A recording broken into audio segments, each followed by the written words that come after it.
Right, I'm going to move on now to talk about immigration and the EU.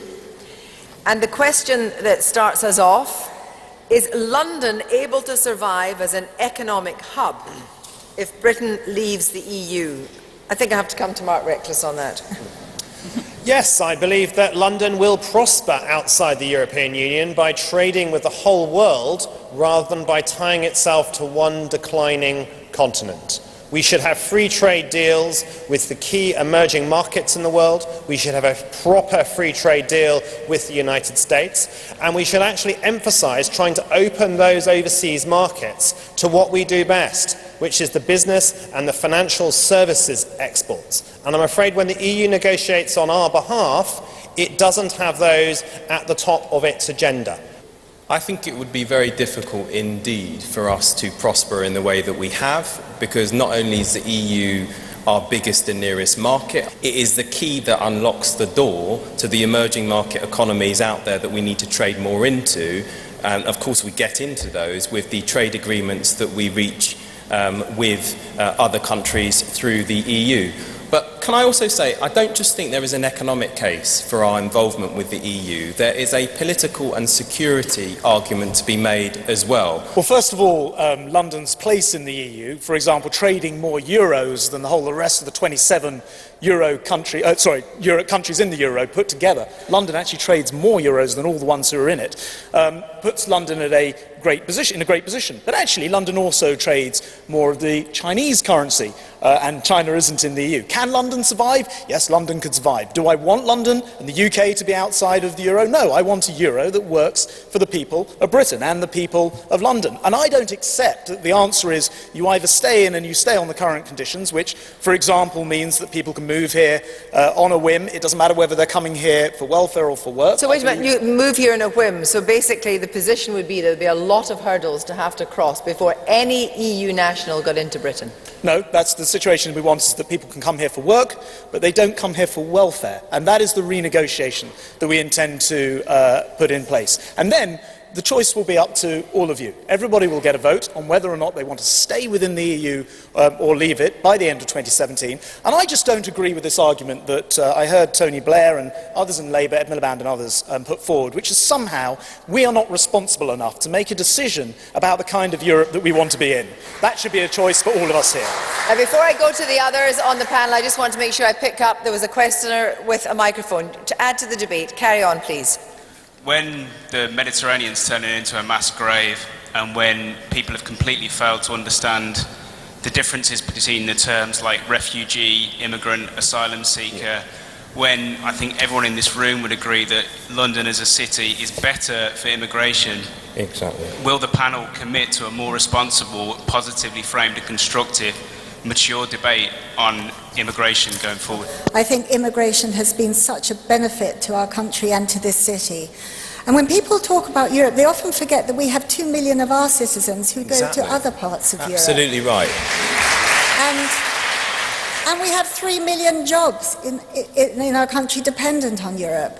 I am a Europhile, and for the reason, I actually agree completely with what Chuka said. I think the reasons for which the EU was set up remain even more important today. Just as the microphone comes to this gentleman, can I just go back to Chuka quickly? You wanted to come in on what? Oh, just on this, I couldn't agree more with the question. I don't like the whole tone of the debate around immigration in our country. I think, look, there's a consensus. I think people want fair and firm immigration controls, but what they do not want is a debate which says all of our country's problems are down to immigrants. And I'm sorry, Mark, that is basically the argument that UKIP makes. Your leader gets stuck in a traffic jam and he goes, oh, that's because we've got too much immigration. That is not in keeping with British values. Very briefly, Mark Reckless, then I'll take the other. Yeah, Mark Reckless. Well, Chuka, you should have fought the by-election that I fought last November, because the Conservative candidate against me, firstly, tied fear of crime on Rochester High Street to immigration, and then said that the traffic congestion in Strood was due to immigration. Is there any of you who would demur from restoring the rescue mission? Can we just be clear which it was? Because Italy had Mare Nostrum, that they had a really quite substantial rescue operation, which was then replaced by a EU sort of Frontex one, which hasn't been effective in the same way. Right, okay, coming back to you, Natalie, very briefly then, Lynne, and then we're going to go out. I want to pick up the questioner's other point about the quality and the nature of the rhetoric on immigration. Now, Chuka, I'm sure that you're personally sincere. I believe entirely that you're personally sincere in what you're saying on immigration. But your party, was highlighted the fact that one of your 5 top issues is controlling immigration when the mug, controlling immigration mug, got highlighted. And Grant, we've just heard you say that we want to crack down on people coming here from the rest of the EU for welfare. There is simply no evidence of any significant welfare tourism into Britain from the EU or elsewhere. Now, Hang on. I'm really proud of the fact that in the Green Party shop you can buy a "We're Standing Up for Migrants" mug. I'm a migrant, I'm proud of it, and we should be welcoming people here. Very briefly, on the question of welfare migrants. Yeah. Well, look, first of all, please don't try to paint me in a way, something that I actually didn't say there, Natalie. First of all, you're a first-generation immigrant. I think Chuka's probably second, I'm third. This city in particular, and the country as a whole, has benefited hugely. But it is simply not true to say that there is not an in-work welfare benefit. There is. It's called things like tax credits. It's worth about £8,000 on average, and we simply believe that when you come to this country, you shouldn't be able to claim welfare out of the system before you first paid into it. It's a perfectly rational... Featherstone first. Can I say that Labour removed exit checks, which meant we didn't know who was in this country. We're just in the process of restoring them now because there are rules about immigration. You need to be controlled and you need to be fair. But what I want to take you up on, Chuka, because I also believe you're sincere, but your party right now, it's not just the mugs, Natalie. There's leaflets going out in a certain area in London. Tough new approach to immigration, no benefits for 2 years, and so on. And this rhetoric feeds in. And as David Lammy actually said, that Labour were trying to out-KIP UKIP with that leaflet. I just want to let Mark Reckless come in. I mean, would you be drinking out of one of those mugs? Can I just say, on the issue of welfare, which the Conservatives seem very keen to scapegoat in this area, there is actually nothing under EU law which prevents Grant making the changes he wants now. They've just chosen not to do it. We, Denmark and Ireland, are the only countries in the European Union when you can come and get a low-paid job and immediately start claiming substantial family tax credit. If they want to make those changes and move to a contributory system that requires you to pay in for a certain period before you get out, they can do it now. I would like to, right now, take a quick question on healthcare. This affects London as well. Would a devolved Manchester-style system work in the capital? Grant.